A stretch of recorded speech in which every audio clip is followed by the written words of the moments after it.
High guys, I am MR রাজ।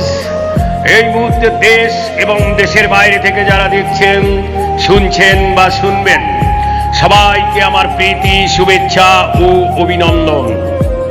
বাংলার ভাগ্য আকাশে আজ দুর্যোগের ঘনঘটা, তার উপর ভিত্তি করেই আমার এই লেখা। এমন তো কথা ছিল না।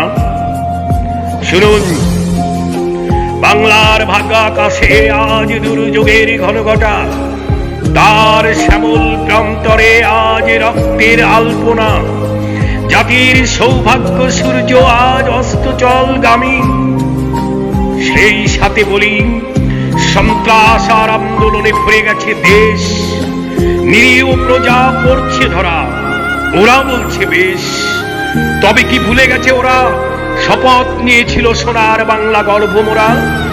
সেদিনের সেই বাণী আজও মানুষের হৃদয়ের প্রতিধ্বনি। মুখে নয়, কাজে চাই। অগণিত মানুষ বলছে শুধু তাই। কেউ করে রাজনীতি, কেউ করে পেট নীতি। রাজনীতি করে যে ক্ষণিকের রাজা হয়, ক্ষণিকেই বোঝে সে। অক্লান্ত পরিশ্রমে কেউ হয়তো করতে চায় সুন্দর একটা দেশ। সন্ত্রাস আর আন্দোলনে করে দেয় সব নিঃশেষ।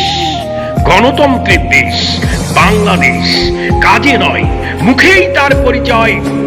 দারিদ্র্যের নির্মম কষাঘাতে কেউ হচ্ছে প্রজা, সন্ত্রাস আর আন্দোলনেই কেউ হচ্ছে রাজা।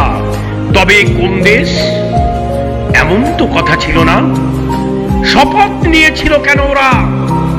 এমন তো কথা ছিল না, এমন তো কথা ছিল না।